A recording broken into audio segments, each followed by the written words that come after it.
welcome everyone to the mental health mukbang, where we try to make mental health easily digestible. My name is Jed. I'm a therapist based out in LA, and today I've got nachos, Nice. and Dang, One wow. up us, Jed. I'm not trying to one up Yes. anybody. I Yes, just you ordered are. my lunch, okay? This is a competition. Not Asian. Okay, go ahead. I'm Jeanie Wang. I'm a clinical psychologist from Houston, Texas, and I am having skinny dipped almonds. These are really good. Nice. Target or somewhere you can find them. Super What are they yummy. dipped in? Yogurt or chocolate? They're in chocolate, but they're like a thin layer of chocolate, and it's dark chocolate, so it's not like super sweet. They're really I yummy, can't and they do have dark other chocolate. flavors. I love dark chocolate, but I like the name Skinny Dipped. I'm Christopher Vo. I'm an MFT based out of Houston, Texas as well. Today I made myself a homemade KFC bowl. I'm starving. I have shrimp chips, and then I have a kale salad because I'm really healthy. Cool. Not as healthy as me because I wolfed my lunch down. So I'm Jeanie Chang, LMFT in Raleigh, North Carolina, and I already ate my lunch because I was starving Marvin. I ate kimbap. But for dessert, I have one apple slice left. But no. Of course, I was at the Korean market and I got Korean. So this is a Korean donut. It's basically like a cinnamon, sugar, cinnamon, actually sugar. So that's later. If I feel like we get intense talking about anxiety, I'll eat this. Yum. So, what are we doing today, Jeanie? Yeah, we're going to be answering your questions, y'all. Did I Mhm. just say y'all? Oh my. Y'all. I really We're rubbing turned off on you now. Southern. Yeah, we're going to answer your questions and hopefully we get through as many of them as possible. Definitely. And I posted up in Subtle Asian Mental Health last week and got a lot of questions. So unfortunately, we can't go through all of them, but I feel like a lot of them had some overlap, and a lot of the questions we've also answered in previous videos, right? But to start out, Anika Hussein asked how to recognize signs of anxiety and when to seek help. To the floor. I think seeking help is really like dependent on the person. What is disruptive for one person or difficult to manage may be very different for the next person. But I would say that if you already feel a sense of that the anxiety is starting to disrupt your functioning, like making it hard to go to school, go to work, be at home with your kids, things like that, then I would consider seeing somebody. Or if it's really distressing, right? If it's enough where you are not able to sleep at night, having a hard time doing daily things like driving and getting out of the house, then those would all be signs that it's time to seek help. Yeah. I think to go back on our last video a little bit to how anxiety is naturally occurring in all of us, right? And that anxiety exists on a spectrum. To kind of normalize a little bit, I think we can all cope with it or utilize it a little bit better, right? Therapy in general is oftentimes stigmatized because if you go to therapy, you have a problem. But if you had sought therapy along, like way before these issues had become a crisis, before they became unmanageable, then it wouldn't have been a problem in the first place. So, I think any of us can use help and utilize some of these tips to handle stress a little bit better. We answered the first part of that question, though. What's up? The first part of the question was, how do you know if you have anxiety? Oh, right. Right. So that's a trick. I feel like this is how I would answer that, just as to play along with Chris, not play, just to go along with what he said. It's also normal to experience anxiety because that is a normal reaction to any kind of stress. So I think depending on the situation you're going through, don't see it as abnormal, which I think people tend to see a little bit, going, oh my gosh, because it's a terrible feeling. It doesn't feel good, right? It's that dread in your stomach. It does a lot to your physical well-being. And I think it's important to not over dramatize it. That's the lack of a better word, because I want you to also understand that there's a tolerance level that also needs to happen with anxiety. But as Jeanie said, when it gets to the point where it, it does hinder daily functioning, simple tasks that you normally can do, your thinking process, you're just super overwhelmed. You know it when you can't even do the simple things. Then yes, that's probably when that anxiety has reached that level of you may need more assistance. But generally speaking, feeling anxiety is normal throughout the day, depending on what you're experiencing.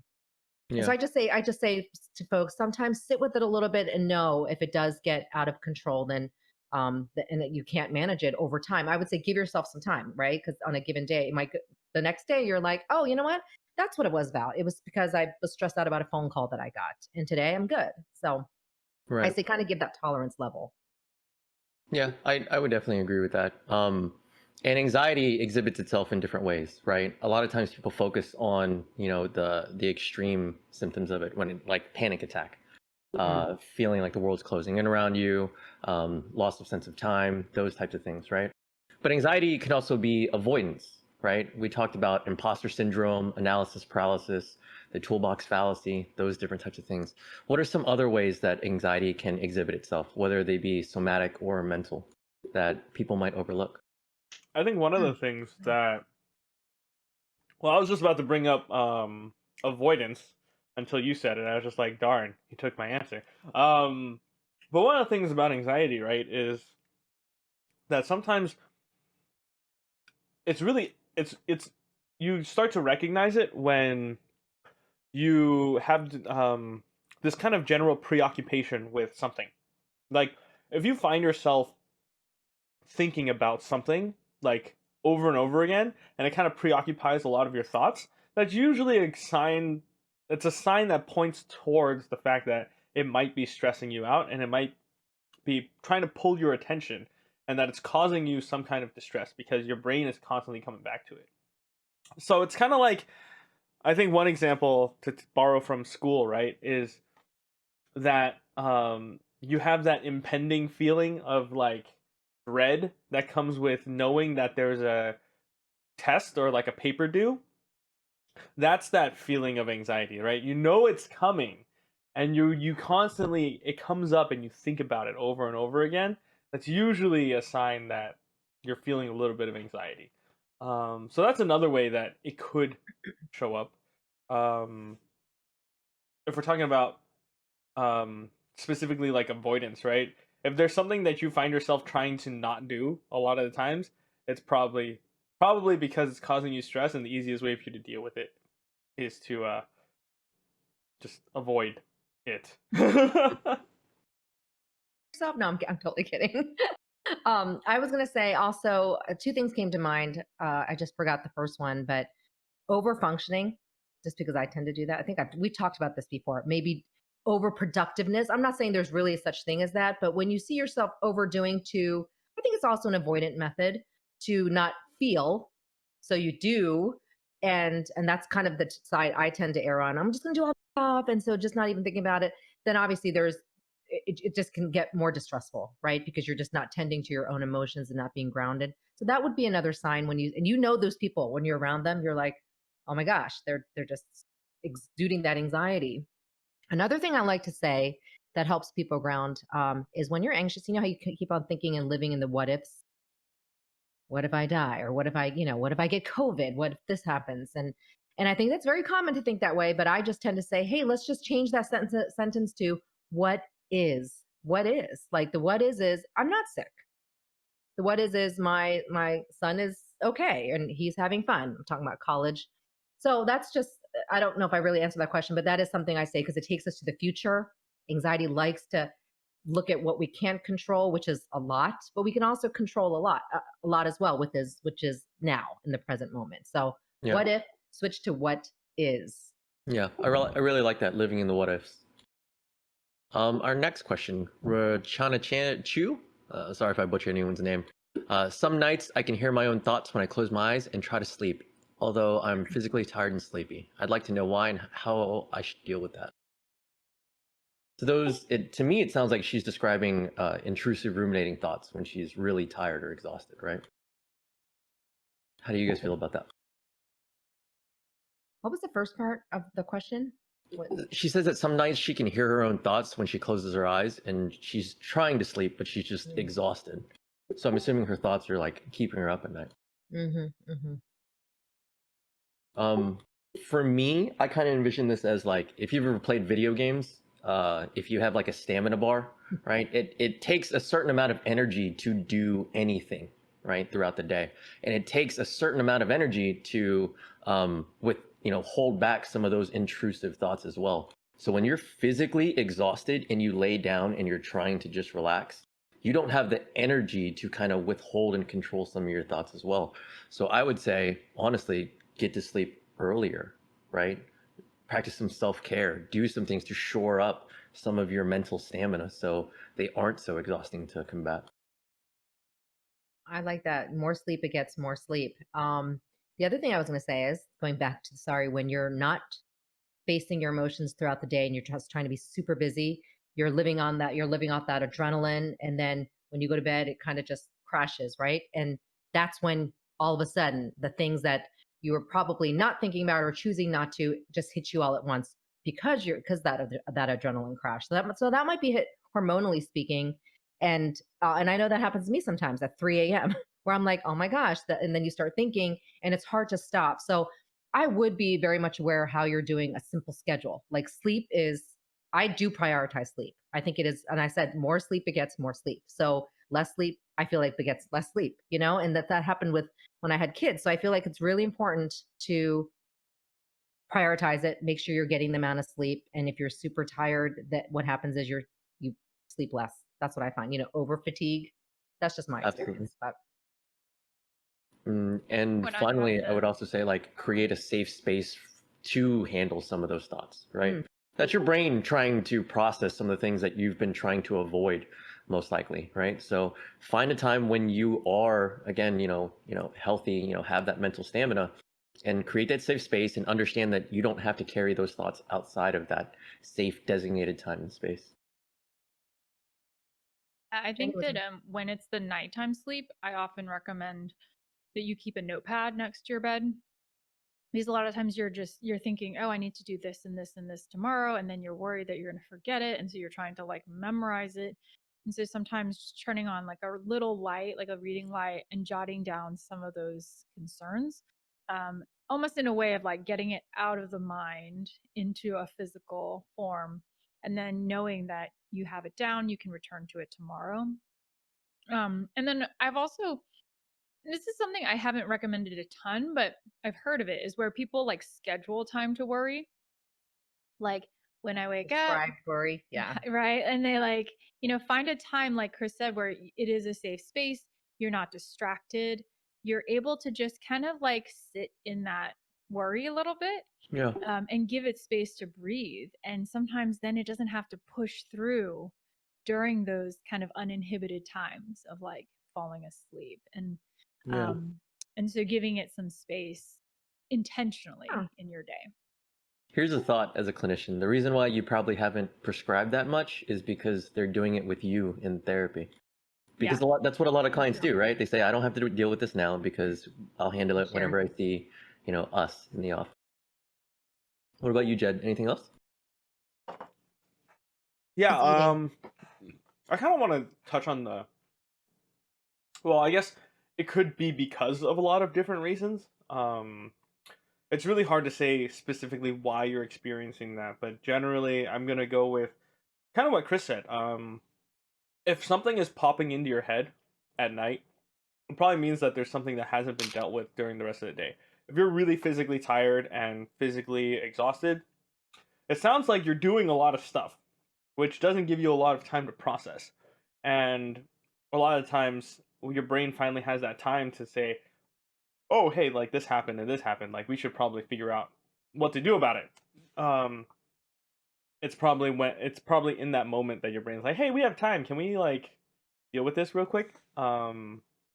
So I would say something similar to what Jenny said is I actually find that really helpful for myself because I feel like a lot of my thoughts come in at night, right before I sleep, and so I actually keep a notepad by my bed so that if there's things that I come up with and I'm like, oh, that's a really good idea, or something happens, then I can like just write it down, and then I find myself falling asleep in the process of writing a lot of the time, and that might be helpful for you just to have something to like direct your attention to instead of letting the thoughts just kind of swim about freely.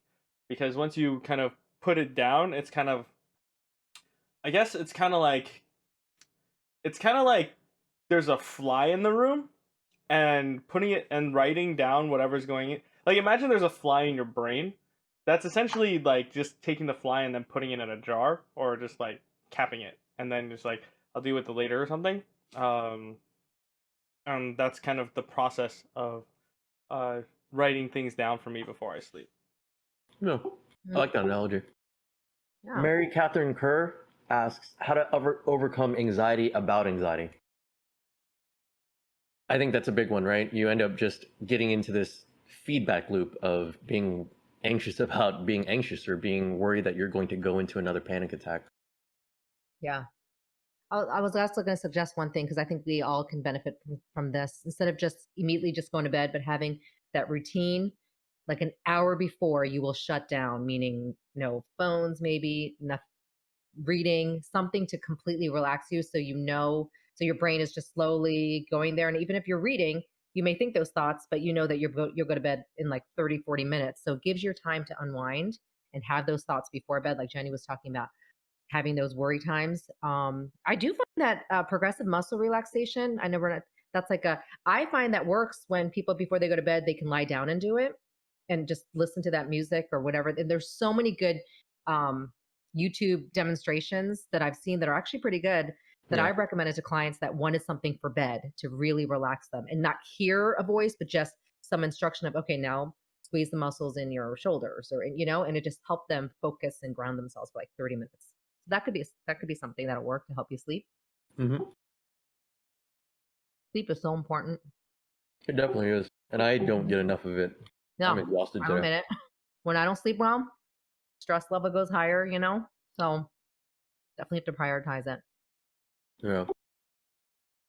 Yeah. So back to Mary's question: how to overcome anxiety about anxiety, right? The feedback loop of anxiety, or thinking you should talk to someone about your anxiety, but that being too anxious to actually talk to them about it.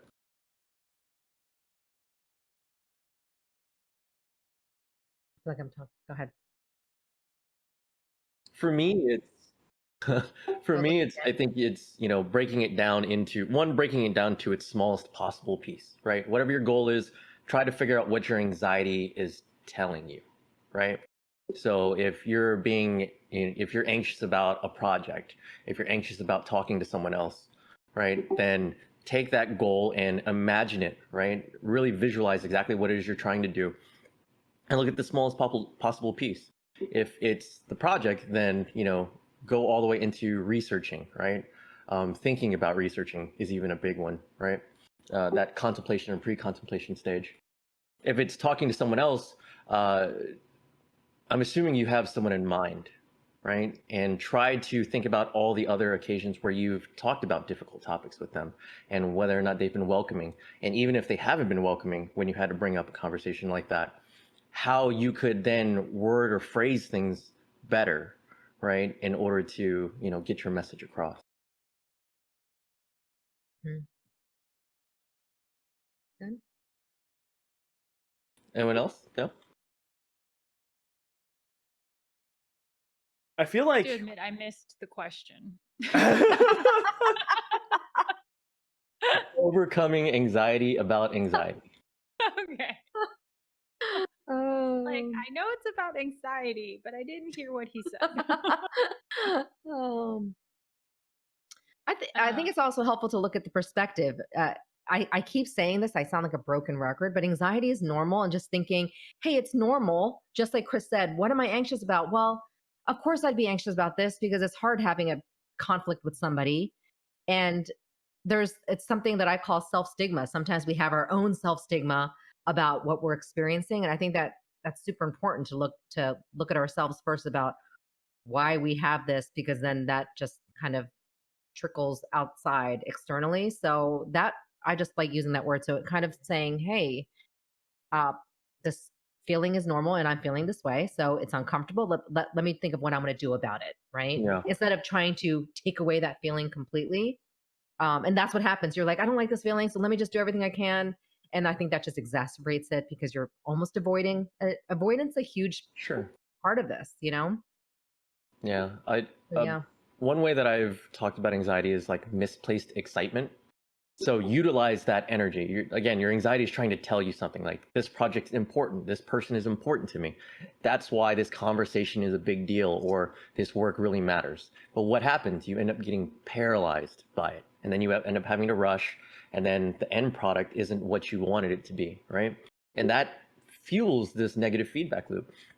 So, those nights when, I end up waking up and I'm like, oh, I have to work on this, blah, blah, blah. And now I'm caught in a feedback loop of, well, now I can't sleep because of my anxiety. So now my work is going to be, stunted tomorrow. I'll literally just roll out of bed and start doing a little bit of work and go, hey, I'm not going to be able to sleep. So why am I wasting this opportunity and being upset that I can't sleep? Let me work on this for 15 minutes, 20 minutes. Sure enough, I get a little bit tired, right? Go back to sleep and continue that process. So just utilize that energy, utilize the excitement. I like that. I do that too. That's why I have these talks at 3 a.m. with Jed's side, or it's 4 a.m. here. Remember, I've done that a couple times. I'm instead of focusing on that, I'll just make use of that time, right, until I get sleepy. So basically, Jenny's the only one that kind of gets sleep. Yeah, basically, Jenny's the only normal person in this call. Who didn't hear the question? I'm kidding. Yeah. I think I have something specific about thinking about. So I think they said they were thinking about talking to somebody about their anxiety, but they were getting anxiety about talking to somebody about their anxiety. I think part of that is just normalizing talking about your feelings, or just talking about stuff in general. That comes from this. I think that's something that I definitely have experienced with a lot of my clients. Like they can't actually very recently. It took me a few sessions to just get this person to open up about what it is that the problem was. Like they recognized that there was a problem and they were coming to therapy, but they just wouldn't tell me what the issue was for a good number of sessions. And then when we finally got to the place where oh, this is what's going on, I'm like, oh, now we can start to get somewhere. But I think part of it is just normalizing that talking, being open, right? And so the more I guess the more practice you have, generally the less anxious you'll be. So you don't have to start talking about your anxiety, but you can start talking about all the other small little feelings that you have throughout the day with somebody, like whoever it is, just saying, hey, I feel this way right now, or hey, I'm struggling with this right now, or hey, this was difficult for me. Just being open and practicing speaking about it and practicing expressing yourself really helps to reduce whatever anxiety it is that you're feeling about talking to someone specifically about your anxiety, right? It's kind of like exposure therapy, but for the anxiety of talking to people. Or talking about your feelings or talking about anxiety itself, which is it's just kind of, it sounds really weird in my head, and as I'm saying it, it's kind of like, does this make sense? But at least from a clinician's point of view, it does, right? It is lowering your response to these specific stressors that you're experiencing, right? And so the more comfortable you get with sharing about yourself, sharing about your feelings, the easier it will become to talk about things like anxiety. Definitely. On that, this is something that I think comes up a lot, especially with the college, young adult, maybe even high school, is how would you tell your parents that you have anxiety then, right? And because this comes up often when these are often Asian American families, parents are not very well versed in mental health, period. So anxiety is just get over it, not a big deal. How would y'all suggest a young person communicate their anxiety to their parents in a way that can be received well?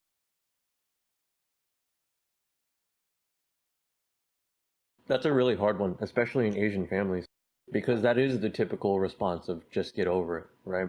Or they compare the things that they went through and shut you down. Mm-hmm. I feel like there's not one set answer to that because it really depends on the family. But I would generally ask them or ask the person who, first of all, it sounds like they most of the time want to share with their parents or at least release that anxiety to in somewhat. Then I would be specific and say, why don't you pick your battles? So pick one thing that you feel like, don't go and unleash, years of troublesome things with your parents because that's just going to make more anxiety, and you won't get the reaction that you want. But if there's one thing that you could pick at the forefront that really stresses you out, that'll actually just make you feel better, even if you just bring it up. I even said that. I go, their reaction might not be what exactly you expected, but what's going to happen is that you shared it and said it out loud. And I said it. Okay, the cat's out of the bag, but at least I said it. Yeah, they got mad.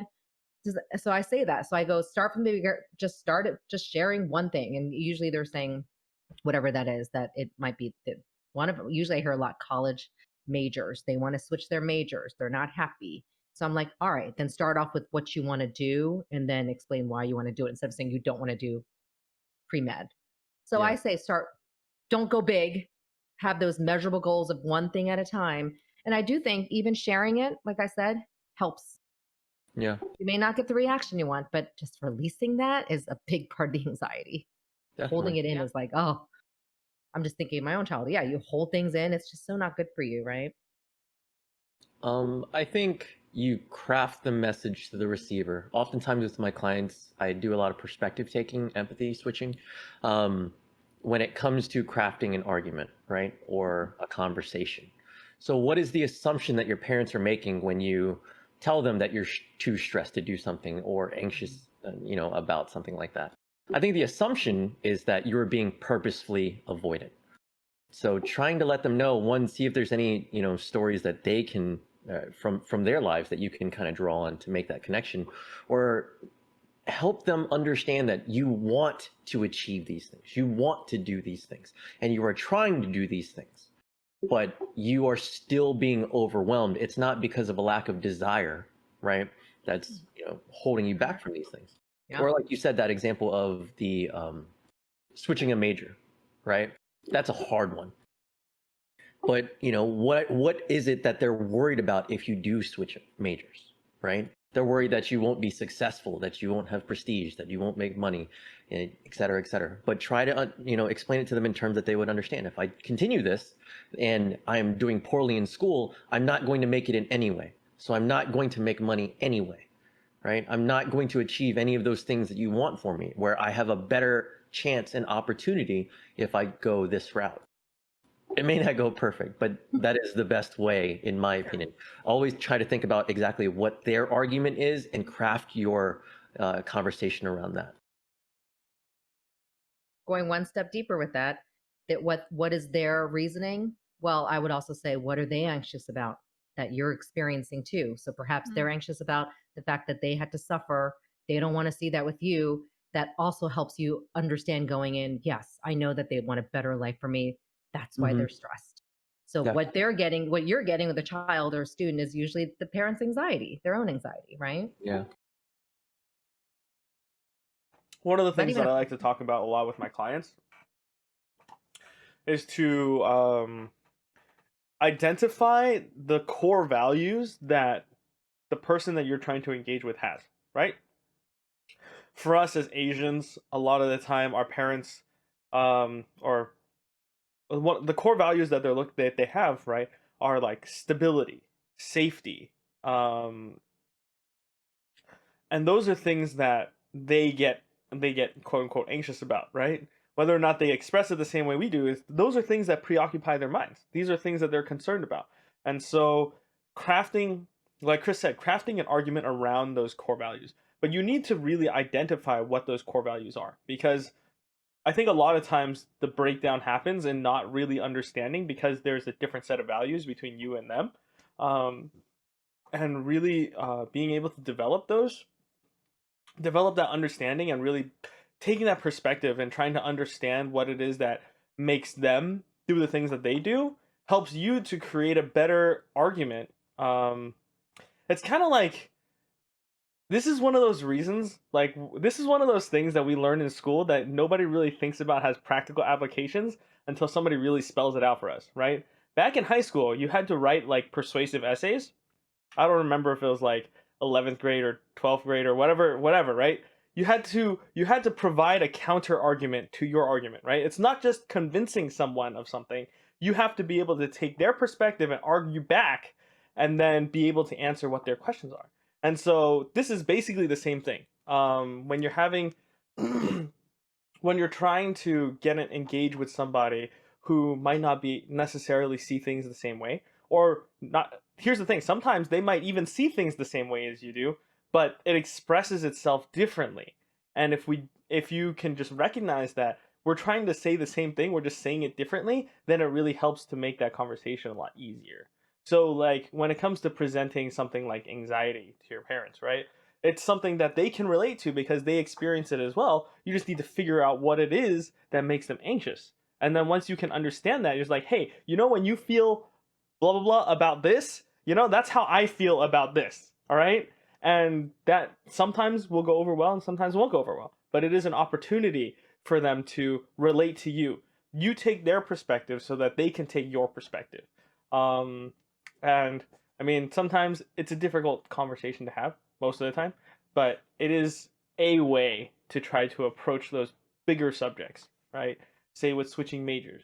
It's like if you really wanted to, you could draw an outline and say, this is the average income for people who graduate with this degree. These are the jobs that they have. This is what it looks like. And then do a whole presentation and be like, are you convinced? But, it just comes down to whether or not they're receptive to that. And at the end of the day, whether subconsciously or consciously what it is that kind of makes them tick. And once you can kind of, it's just a matter of taking that and crafting your, I don't want to say argument, but crafting what you want to express in a way that they'll understand it. Your message. Mm-hmm. All right, Sarah Bernardo. I, myself, and some of my peers are driven by our anxiety. Essentially, our productivity and achievements are fueled by anxiety about failing to meet expectations, whether they be societal, parental, etc. How can I develop healthy internal motivators rather than relying on anxiety to push me? That's a good question. Anxiety is a healthy internal motivator. It can be. I was going to say it can be. It can be. Right? Mm-hmm. Yeah. So that is a good question because then it's kind of like she's living off that adrenaline and cortisol. So I was going to say it's a side note of that, and then hopefully I can get this. But so workplace. So in the workplace, when you're trying to achieve or just have your goals, I have found that young professionals don't tend to ask for help. Meanwhile, they're harboring this anxiety that they don't know how to do something. They can't tell their higher managers or colleagues for the fear of not looking good. And by the way, I'm specifically talking about Asian Americans. I'm not saying everybody else isn't like that, but particularly us, we just feel like we just shouldn't ask for help. I can figure it out. I want to make sure I do. And then I can come to them. And meanwhile, the anxiety builds because you really don't know how to do it. And it's okay. You don't know every skill, right? Every hard skill out there. That kind of relates to this, where just give yourself some grace that first of all, it's good that you're driven, but just know that driven by your anxiety, eventually you will burn out. And so that's why we see young people in their 20s in burnout, because they are trying so hard when they have so many years ahead of them. So I would say pick one thing. I always go to the one thing. Those small measurable goals, a small change can lead to something big, a big change. So a small thing that you really want to accomplish wherever that is, school, work, one thing is really important. That one thing can turn into like this great job opportunity or career switch instead of all things. Yeah. So but I think she's talking a lot about internal versus external, right? So your anxiety will motivate you, but she's talking about the anxiety about failing to meet expectations from, your parents or other people, or keeping up with the Joneses, right? Trying to be overly competitive all the time. How do you work with that?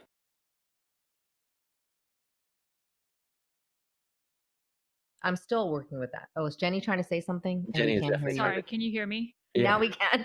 Oh, sorry. I would say that for me, it comes down to core values. And that's something that I work with my clients on a lot, because your core values can be structured such that it is externally motivating, right? Like fame, ambition, money, status, reputation, or it can be structured such that it's internally driven, like integrity, honesty, like in your identity being formed around being somebody who works hard, who shows up, who's consistent, right? And I think that um, part of part of our drives is which core values drive us, right? Like what value would make you go above and beyond? Is it because you're trying to impress other people? Or is it because you believe so much in this mission that you're willing to do work for free, right? That you're willing to do more than what's expected of you. And I think that when it becomes an identity of who you are as somebody who shows up in this certain way, then you show up, and however other people view that is up to them, right? You don't take ownership or responsibility over other people's perceptions or value judgments. Right. I think the problem often in Asian American individuals is that the goal is not set by them. It's the parents that want you to go to the Ivy League school. It's the parents that want you to go to med school. So are we surprised that you don't have the drive for it? Not really, right? Yeah. If it's not your goal, if it's not your vision, it's not your dream, then you're going to have to find an external motivator, because internally you are not driven for that. Maybe you wanted to be some chef, right, in New York City, and that's what's driving you. That's the internal motivation that I think this person is kind of asking for. Where do I find that drive instead of fitting everybody else's expectations of me? Right. And I think you can tie in those I like external that. motivators to your own internal, right? Where people focus too much on the wealth. Well, what is the wealth supposed to provide you internally? Safety, security, happiness, right? Is it, what exactly is it supposed to be driving you? Why are they placing those external motivators on you? And what does that mean for you? I think that's really important to figure out. I think we have time for one more. What do you think, Chris? Yeah, I think we have one more and then we've got to end it. Let me see. From Matt Yanker, are PRN medications, for example, benzodiazepines, really helping my problem? Or is it giving me a quick fix for an anxiety attack, preventing me from learning how to really cope with the underlying problem? What was the first one? Or what? What was the PRN medications. oh Per as needed. Yeah. Yeah. PRN? Okay. Hmm. You want me to go Well, first? yeah, okay. I was gonna have a question with that question. But Okay. go ahead. So here's the way that I like to view medication, right?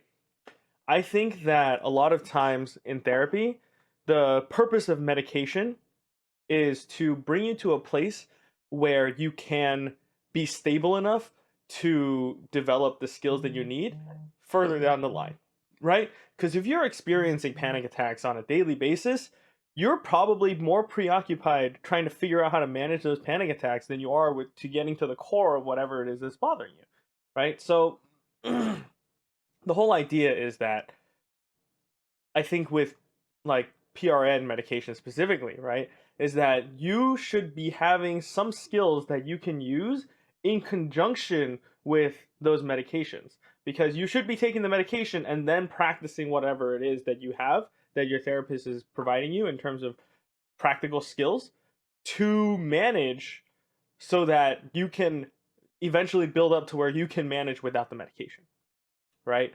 Yeah. So it is a quick fix, but it's a quick fix with a purpose, right? It's like this is the example that I use, right? If your tire has a hole in it, right? Until you get the chance to actually replace your tire, you can go to a shop and you can just patch it, right? And that'll give you something to work with until you can actually get the whole thing fixed properly, right? So that's the example that I like to use with a lot of clients who have questions about medication. And at the end of the day, you want that medication to be a support, right? Because every once in a while you need a little bit of a crutch, and that's okay, right? There's nothing wrong with having a little bit of an extra leg to stand on when things are going south, especially for things like psychosis and depression, right? It's really hard to get to a place where you're stable and really be able to like think about things outside of whatever is causing you to feel as terrible as you do. Or with the psychosis, right? The psychosis is not just going to go away by itself, but you can learn how to manage it by developing skills, but that means that it has to be suppressed in a certain way before you can really have the consciousness to be able to process it. And so they are helping your problem in a sense, but it's helping you to really develop. It's giving you the opportunity to really develop the skills that you need so that you won't necessarily have to be reliant on them. Sure. I would definitely, and also, make sure to talk to your psychiatrist and a therapist about these different things. Because in some rare cases, it is a hormonal imbalance, and that may be something that you need, in the long term. And there's nothing wrong with that. But really identify that and work with a team that would understand these things a lot better than you would, right? That's a great answer. Yeah, that's Absolutely perfect. Yeah, quick disclaimer. Well, I mean, medication is technically outside of our scope of practice. So yes, it is, but we obviously I think you guys answered it really well. I was just going to turn back the question saying, I was wondering if he has an integrated care model. Does he have a psychiatrist and a therapist or primary care? Yeah, but absolutely. I think we do have to wrap up, but we can, if there's more questions, we can always answer them next week. Ask away. This is fun. Yeah, we'll probably try to incorporate this regularly in all of our videos, at least answer a couple of questions too. Yeah, definitely. I think we should keep it up. So we hope we made this digestible for you. And until next time, I guess we'll see you next week.